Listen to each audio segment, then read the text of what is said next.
Howdy, howdy. Oh, hello. Hello. And welcome to... But it was aliens. Ah! Hey, you stole my line. Payback's a bitch. We are the extraterrestrial comedy podcast where we probe a doobie-da-boop. I'm hosting this week, and if you don't know me by now, I'm Kevin the Grey. Beard. Though Granville would have you believe that I possess a lengthy beard of the grey variety. Speaking of him, that's Granville Moonwalker, the Mooner himself. That school bus you drove past, that time with those ass cheeks pressed against the window, that was him. Anyhow, this week we are covering one of the most detailed alien encounters known to humankind. I don't think I've ever mooned in my life. He's lying. They're onto him. I wasn't really a mooner myself, to be honest. Why would you get your bum out? Precisely. Can you imagine? Especially in our line of work. Someone moons and they haven't wiped their arse properly. Ah, good. Grim. That is not pleasant. Do you not wipe your arse properly? Is that why you don't moon? No, I've just got a fat ass, so it would take Once like you've forever got it out. to get my shorts back up. It's 1995. I'm going to moon you one of these days. On a steamy, hot July evening in Derbyshire, our subjects, Mike and Debbie, were British and owned a house with a garden. What do British people do when it's hot and they own a garden? Barbecue, motherfuckers! They call up their best friends Steve and Annie, of course, and invite them round for a barbecue. Crack on the grill. Well, actually, it doesn't quite go like that. They do the even more typically British thing and actually invite Steve and Annie round for alcoholic drinks, and it later turns into an impromptu barbecue. At 10 p.m, Mike lit the barbecue. Mental. Come 10:40, there were chicken legs on the go, burgers, sausages. That's basically it. It was a drunken barbecue after all. None of that marinated fancy stuff here. We can vouch for this though. This is what British people do. This is exactly what British people do. They're better off being fried onions. You can't have burgers without fried onions at a barbecue. I'll be honest, there were no details as to there being fried onions in the accounts I researched. I apologise. But remember, this was impromptu. They might not have had fresh onions in. But Fair everyone's enough. got burgers in the Fair freezer. enough. I'll let them off. Impromptu. Yeah, that's another British thing. You've always got meat in your freezer. Yep. Burgers, sausages are there. And hopefully chicken too. It's always stuff for a barbecue because you never quite know when you're going to need one. And it happens just like that. With British weather, you've always got to be prepared. Yeah. You don't get the opportunity often, so when you do, you strike.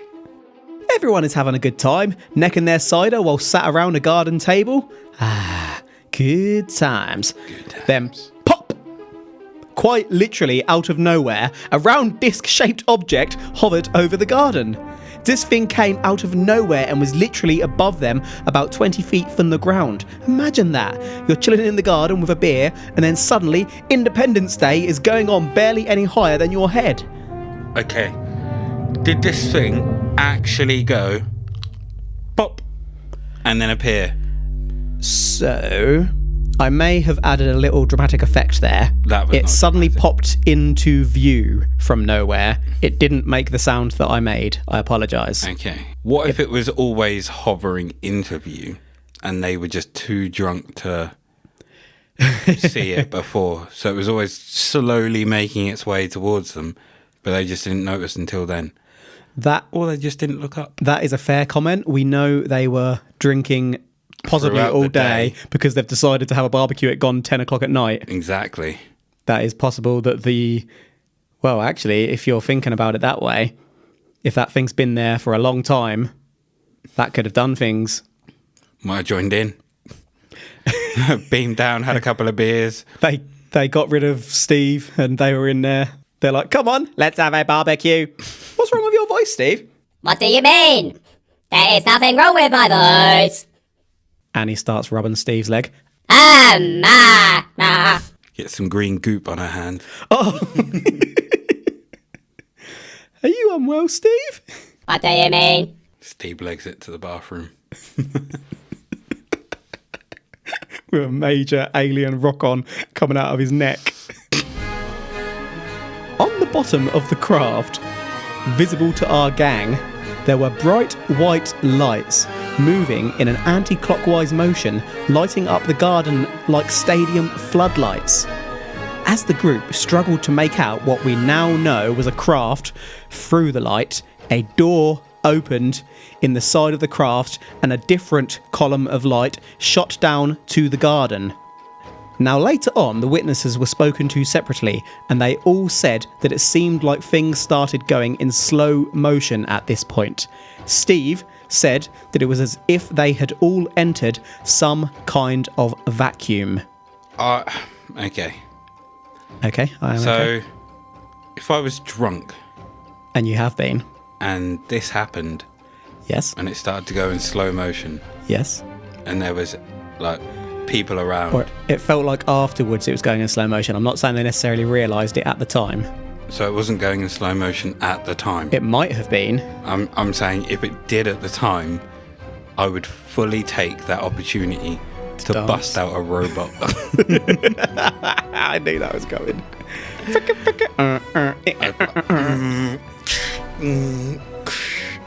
I'd look super cool. Imagine that you're in an alien ship looking down on like, humans, and they're all just busted out with robot.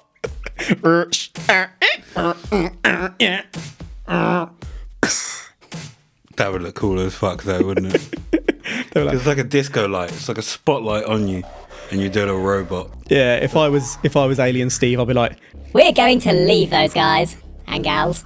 I'll join in. on the ship, it just busts out in an impromptu party. They're having a barbecue on the alien ship roof. Have you ever played Ratchet and Clank?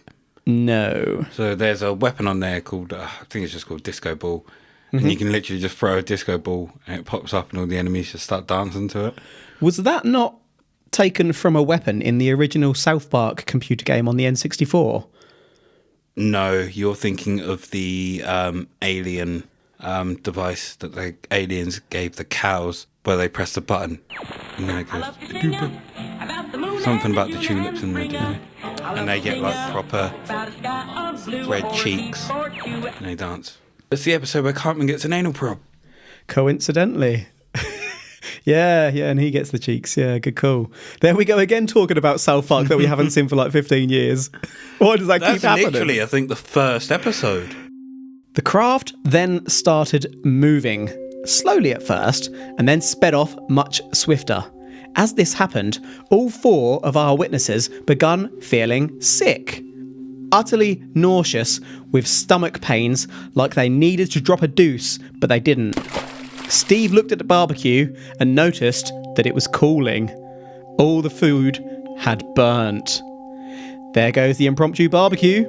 Steve looked at his watch. It was approaching midnight. Around an hour and a half had passed in seconds. Mike didn't know what the F David Blaine was going on, so he called the police. What time did this barbecue start? Was it 10:40? Not sorry, what time did they start drinking? Earlier in the day. Because you'd be absolutely fucked by this point. And who's to say that they didn't go from alcohol to some harder stuff? And then they So literally you're suggesting they're on something? Yeah. I wouldn't say they passed out, but All they might four have of them? just mellowed the fuck They out. dropped some E or they did some ketamine or something and What if they were doing... all started dancing like robots. They might have done something like that. And then before they knew it, like an hour or so had gone, they'd realised that the food had all burnt. I haven't taken any drugs, so I can't say what the effects of drugs... Well, it'd be a downer rather than an upper, wouldn't it? I can say that much. Well, it depends on the drugs they're taking. Well, to have the effect you're describing, because if you're taking speed, you're bombing around, aren't you? So Have you seen the film Get him to the Greek. Yes. I embarrassingly love that film. Oh, that film's great. What is it that Inside of you. they do Where's that where the first one? P. Diddy goes like... Is it P. Diddy where he goes to the Rub party? the furry wolves. Yeah. What does he take then? Oh, I can't remember. Because I'm wondering if they took something similar and it had that effect. But they just felt everything go like super slow-mo. So you're going drugs at this point? I feel like it's kind of early to be drawing a theory. You should just be going along with the story. Fine. Alien slow-mo. Weird. Bad food. Got burnt. They shit their pants because they ate some of the bad food before it was fully cooked. Hence why they've got stomach pains. I did say that the food all burnt and I didn't eat it, but okay. I'll let you go with that one. Who's to say they didn't have some before? Who indeed? I wasn't there. Although weirdly, I might have gone to Derbyshire around this time thinking about it. I would have gone to Derbyshire in 1995. Would you? Yeah. I didn't know you then, so... No, you didn't, but I did go to Derbyshire in 1995. Were you Steve? No. Did you let out green goop? I can remember going to this really weird barbecue one night, though. Hey, Steve. Hey, Annie. I'll start calling you Steve from I'll now start on, calling you Annie. And you answer. It's going to catch you out. Absolutely, Annie. The police did actually turn up to investigate. Are you okay? Are you okay? Are you okay? You're some fine. That's exactly how Annie sounded. Believe it or not, the police took it all seriously. Statements were taken from all 4 witnesses. The police checked to see if anything had been stolen, and would you believe it? 2 pint glasses had indeed been taken. To this day, there is no trace of those 2 pint glasses. They vanished. Is that not a mind-blowing fact? Anyway, the police weren't sure what to think, so they did all they could and referred it on to the experts. Well, an expert. Stepping leading UFO researcher, Greybeard. No, it was Tony Todd. Specifically referred to by the police to investigate this case. Tony Todd or Tony Dodd? Tony Dodd. Doddy. Stolen pint glasses, eh? Yep. I don't think they were stolen. I think they were given as a gift. To... The aliens. They gave them came as a down, gift. had a rave, and they were like, this is the best stuff we've ever taken. And they were like, here, we've got nothing to give you. Take these pint glasses. And they took the pint glasses and they left. And that was a present. What was it a gift for? The drugs that they took. The aliens came down and gave them drugs. That's why it Alien all went drug like dealers. super slow-mo and like everything. Doing those intergalactic galaxy miles to deal. And they were like, we've got nothing for you. You've Take these heard of county lines. What about space lines? They can't be done, son. They can't be done. They're out of our jurisdiction. Maybe have there's space laws. Maybe there's some sort of intergalactic federation jurisdiction. There's some space police. Absolutely. Do you know what they're called? Men in Black. Biatch. Dodd. Dodd? I was about to say Doddy. Dodd. Doddy. Dodd brought in Joyce Dinsdale, who I believe must have been the hypnotist, because all 4 of our Scooby Gang agreed to undergo hypnotic regression. Each was hypnotised separately so that nobody could influence anybody's story.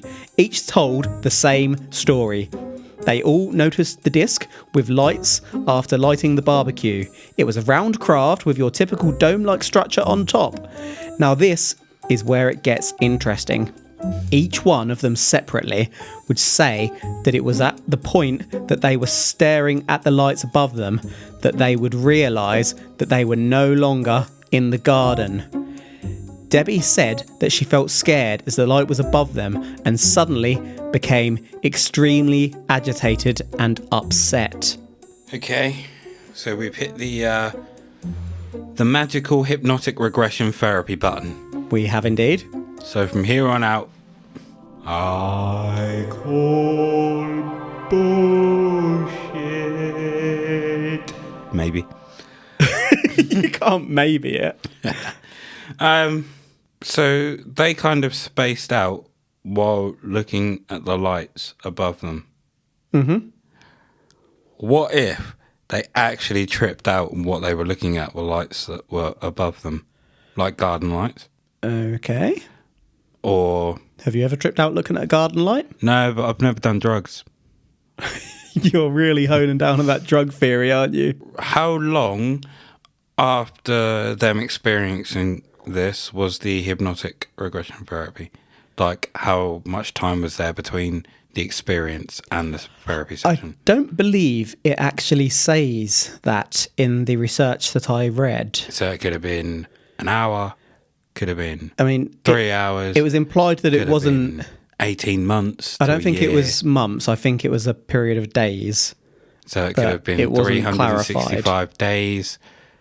Could have been 395 days. No, I think... don't know. Whoa. So the police came in, did their searches, found out the pint glasses were missing, went back to the office. They referred it on to the investigator, who then referred it on to a hypno... Yeah, but how do progressive we know how long therapist. it took them to do So the we're talking paperwork days for it? between each bit because... You don't know that. I know That could have everything. been stuck on someone's in tray for like 2 months before they got round to it. Well, I know this all took place in 1995.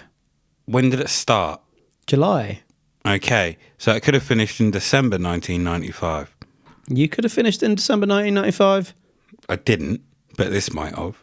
So we don't know how long it was before they were interviewed.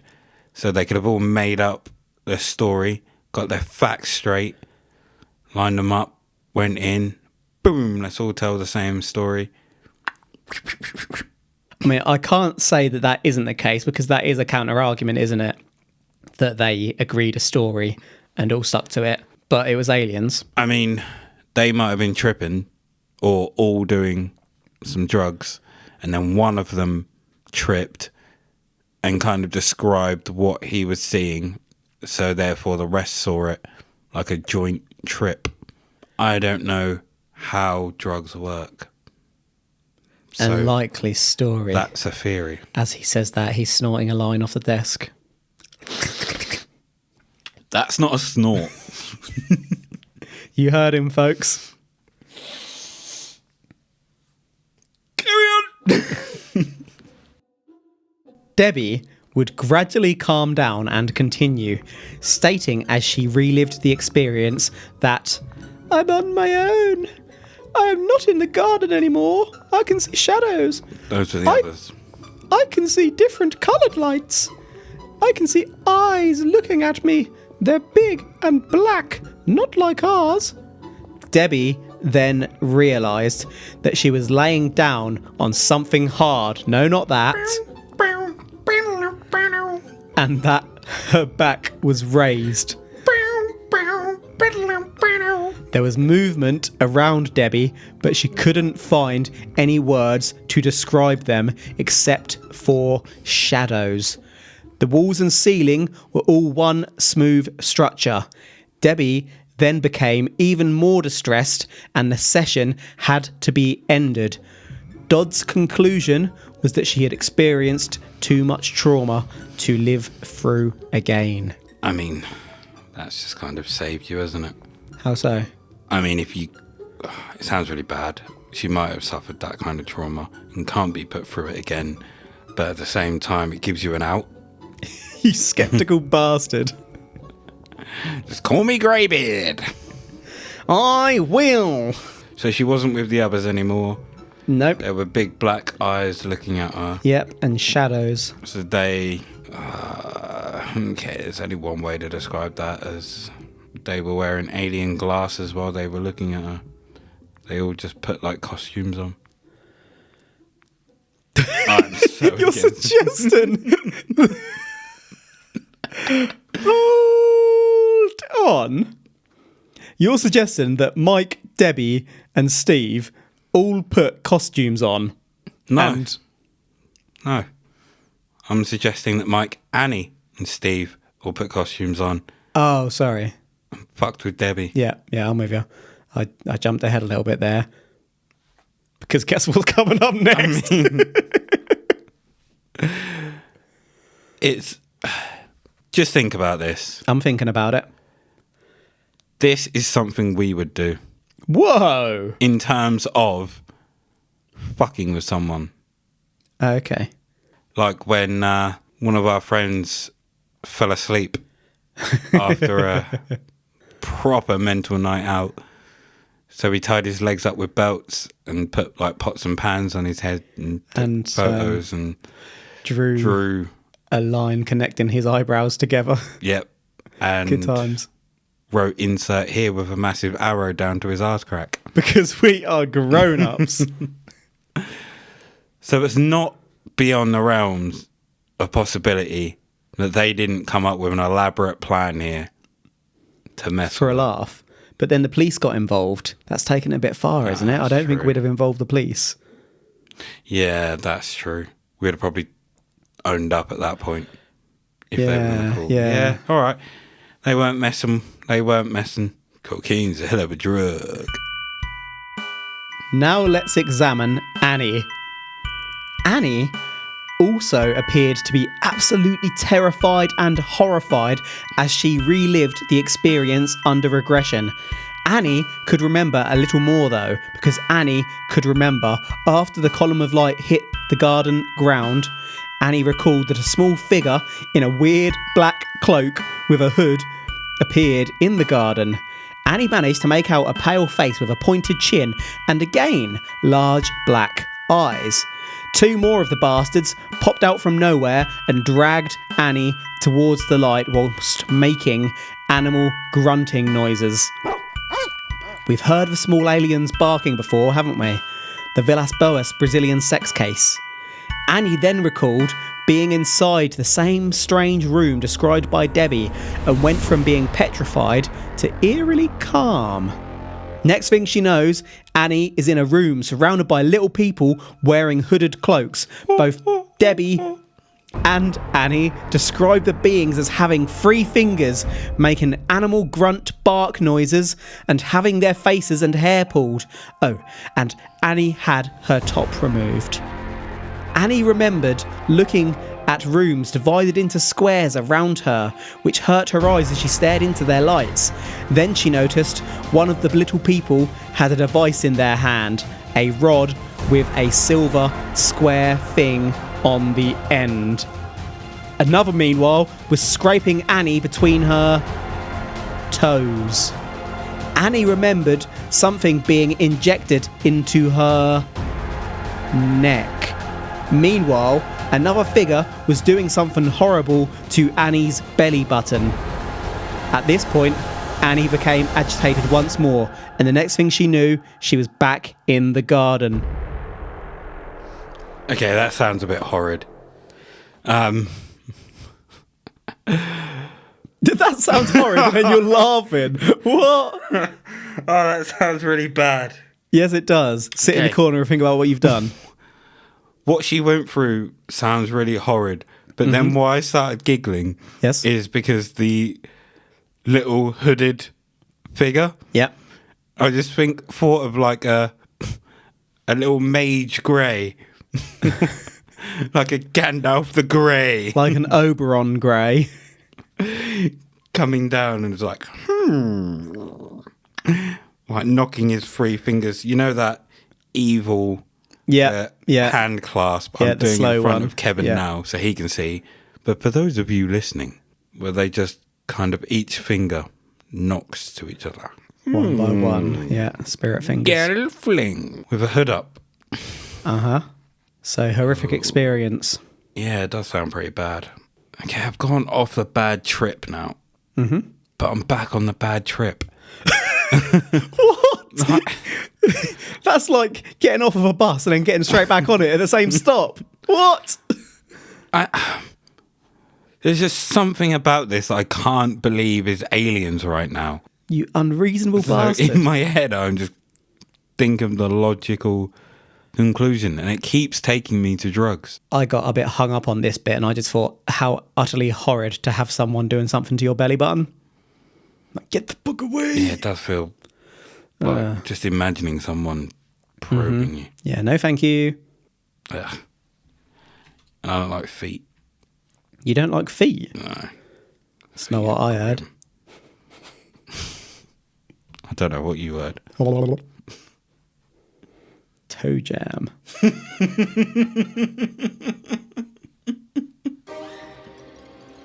Steve recalled pretty much the same story.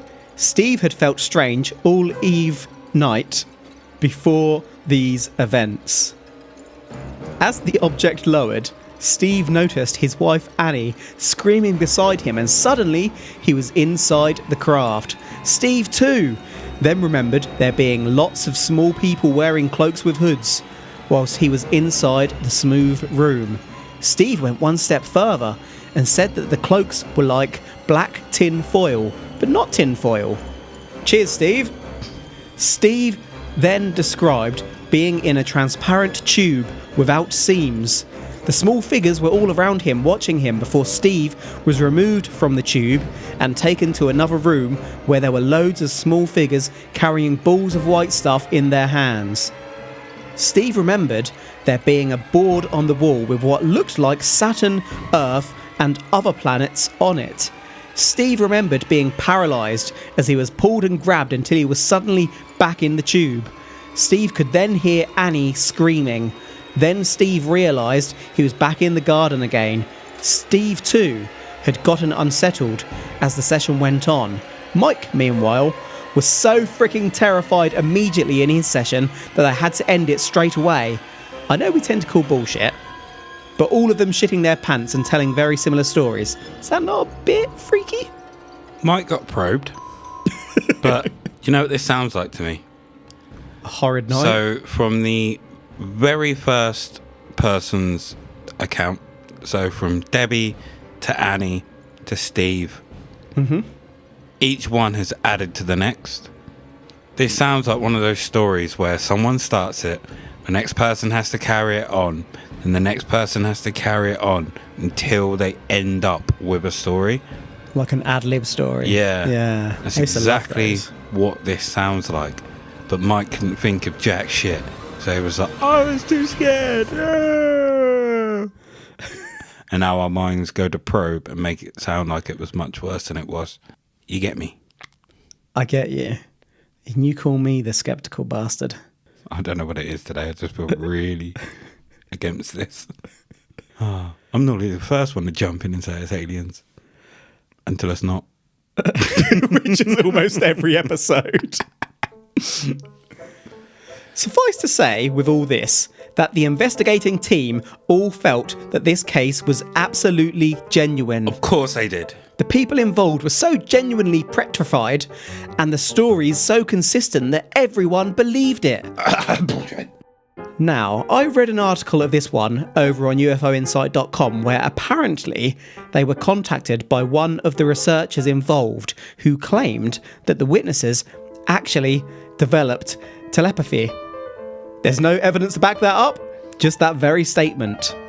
But developing telepathy has been noted in other abduction cases, as has stomach pains and nausea. So without evidence, I'm calling bullshit. Look, we're going to have a chat soon.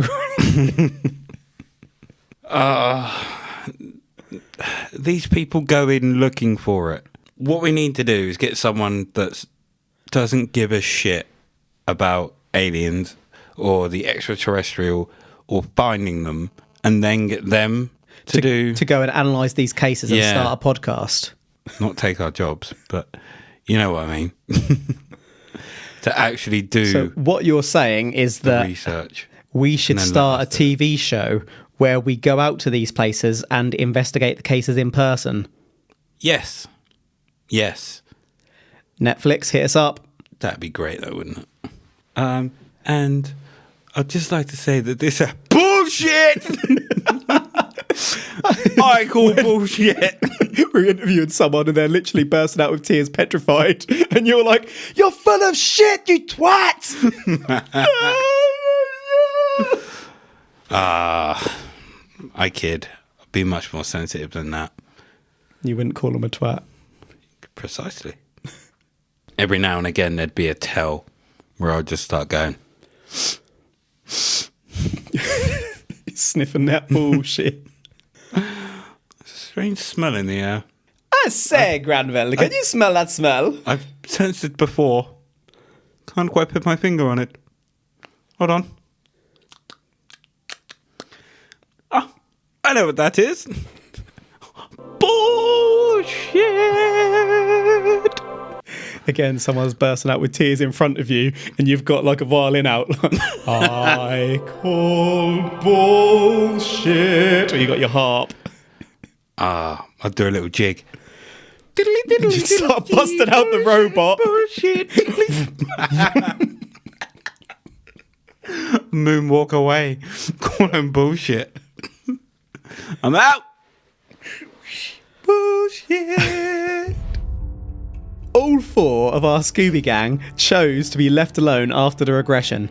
None wanted anything more to do with Dodd and didn't want any financial gain, nor did they want to tell their story for overnight fame. They all disappeared into history at their own request, which is why this one, with such detailed events, is so unknown. You'd think that the world would have heard of the British barbecue ruined by aliens. So what have we got here? Could the nausea be caused by radiation from the craft, or the deep probes they underwent? Or did all get too drunk and either have a shared dream experience or think it would be funny to hoax the police, then realise what shit they could be in, so went along as long as they could, not to seem suspicious? I would say, though, it's hard to fake fear. What's your take? Any alternative theories? Drugs. That's not really an alternative at this point. That's your main theory. Okay, so I have an alternative theory here. Yes. This is all made up. Right. Not by them. Mm-hmm. They're made up. Someone made them up. So Ooh. this could possibly interesting. be a UFO investigator making a story up Okay, I hear you. just to, get their name out there, Mm-hmm. add to their investigative, I wouldn't say backlog, but catalogue. Yeah. So, look at all these cases we've investigated and et cetera, et cetera. We'll bulk out our magazine or website Yep. with these stories. I mean, if you're selling a UFO magazine, you've got to have articles coming in. You've got to have stories coming in. Otherwise, you're not selling. What are you going to do? Start making shit up out of thin air? It's a good idea. I think sometimes the people we cover are in a difficult place because when we see them, like in videos and whatnot, we say they're lying and call bullshit. And when we don't see them, we assume they don't exist and call bullshit. I mean, we have said on occasion that it's not quite possible.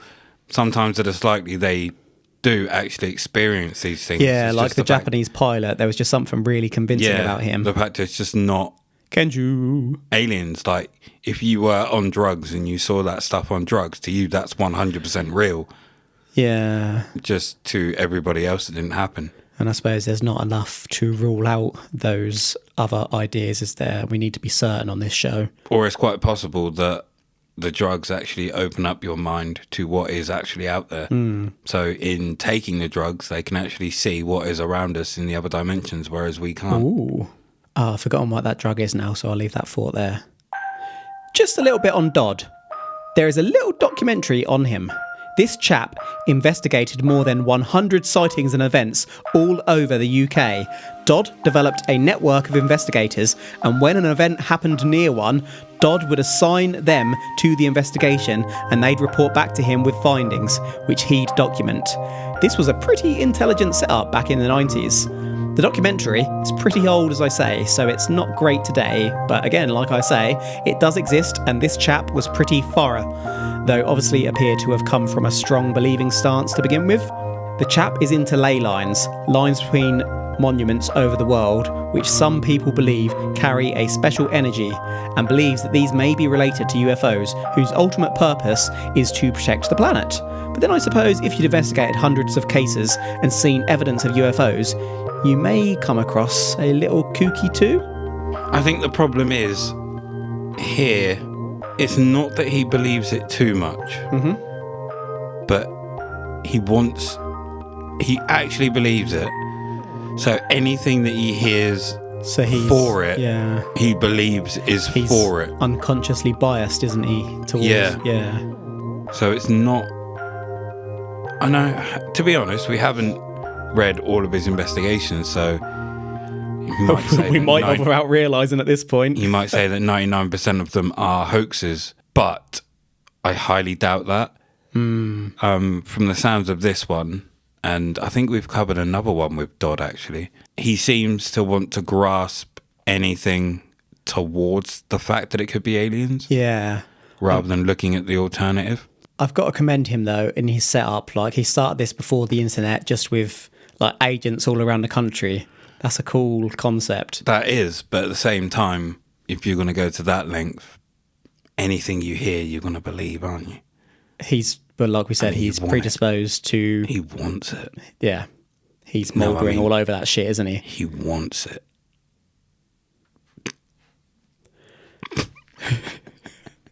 He really wants it. That's all there is today. Going over today's tale, we started in the garden with Steve, Annie, Mike and Debbie. Suddenly, a disc-like craft with bright lights was overhead, and next thing they knew, their food had all burnt and they'd lost an hour and a half of their time. The police were called and discovered that 2 pint glasses were missing. How did they know they even existed? That was enough to call in an expert. Tony Dodd got involved and facilitated hypnotic regression for all 4 witnesses. When Debbie was hypnotised, she remembered there being small shadow figures in the craft, but then she got so distressed after realising that she was on the craft that they actually had to end the session. Annie was distressed but went on. Annie remembered figures in the garden too, as well as on the craft, and could remember being experimented upon, feeling extreme pain in her belly button. One of the creatures had been holding a rod with a silver square on the end. Then she's back in the garden. Steve, meanwhile, remembered similar events, lots of robed figures and being pulled and prodded. Steve, however, could also remember being put into transparent tubes a couple of times. Steve saw the figures carrying balls of white stuff. Then Steve was back in the garden. Mike, meanwhile, was so freaking disturbed the moment he was under that they had to cease the regression. That's pretty much it. The Scoobies didn't want any attention or money from this and just wanted to forget it. We wondered whether it is all food poisoning, drunken fun, shared dreams, or whether the sickness was due to probing and or radiation. We then just briefly covered that Dodd was actually a very well organised and scientific investigator, though with a slight bias towards the case as being aliens. Anything you want to go over before we conclude? At the start of this case, I was very, very much on Against the side them? of this being drugs. Mm-hmm. And then the more we've gone on, the more I thought it was drugs. And then And now I as think it was we've gone drugs. on, again, I thought it was still drugs. But at the end, I thought it could be made up. I really thought you were going to say drugs. And that this was a made-up story by Dodd or sent in by one of his investigators to try and keep a job, to be fair. I think they did it on a voluntary basis, actually. One of his investigators to try and keep their rep up. Keep their voluntary role, not be replaced by another agent. But It was aliens. after hearing it all again, and the fact that there was 2 missing pint glasses, I believe it was drugs. I love that the police find that there's 2 missing glasses and they refer on to a paranormal That just investigator. sounds stupid. It wouldn't happen.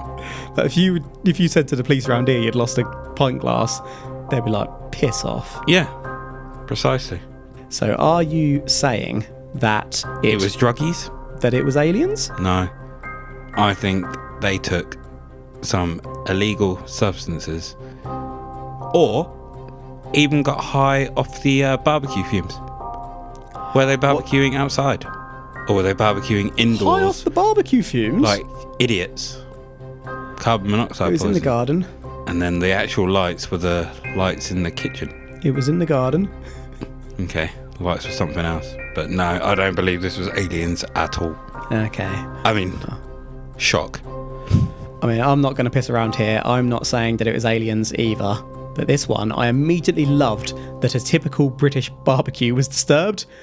I actually think all the genuine fear is so credible. However, I just didn't find quite enough to convince me here. Dodd was very sensible with his investigation, but there isn't enough information on what was found out there, and we have discussed so many times how aggression therapy isn't really reliable. But again, I just love the concept of having a barbecue. You look up and Independence Day is happening. Welcome to Earth! And it also reminds me of our friend. I won't go into the story, but we all had to run away from a certain area because something happened. And we all ran the same way apart from him, whom decided to hop over a fence and run through people's gardens in the middle of the day. And there was a family barbecue going on in one of the gardens, and you just hear in the distance, "Oi!" as he's obviously ran past their garden, up in their fence. I think I just remembered who that is. Yeah. Any final thoughts? I'm laughing at it now. Just imagine having a family barbecue. You all sat at the top of your garden with the barbecue, and then some little teenage kid just jumps over the fence, runs through and jumps over the other fence, and they're gone. Any final thoughts? Drugs are bad. Okay. That's my final thought. Fair dues. That's today's show, folks. Thank you one and all for listening to But It Was Aliens. Hopefully you've enjoyed today and learnt a valuable lesson. Drugs are bad. Always keep an eye on your meat. Anyway, you know the drill. We're on Facebook and on Twitter at But It Was Aliens. Links are in the episode notes. The big ones. You know, if you click on a podcast episode and click the details, those ones. One more plug. We've recently done a little naughty business on the side. That's right, we are cheating on the aliens. We have started undertaking side probes into more widely paranormal or mysterious cases such as Kushtaka, Tokoloshi, and Rasputin, whom we've mentioned in previous episodes, along with other topics. We're dropping these once per month, and you can find these additional bonus episodes on Patreon. This, in turn, helps us to cover costs and keep the probes going for free. So that's at patreon.com/butitwasaliens. Join us. That's all from us. Until next time, if tomato sauce is made with tomatoes, what is barbecue sauce made with? The truth is up there. Hashtag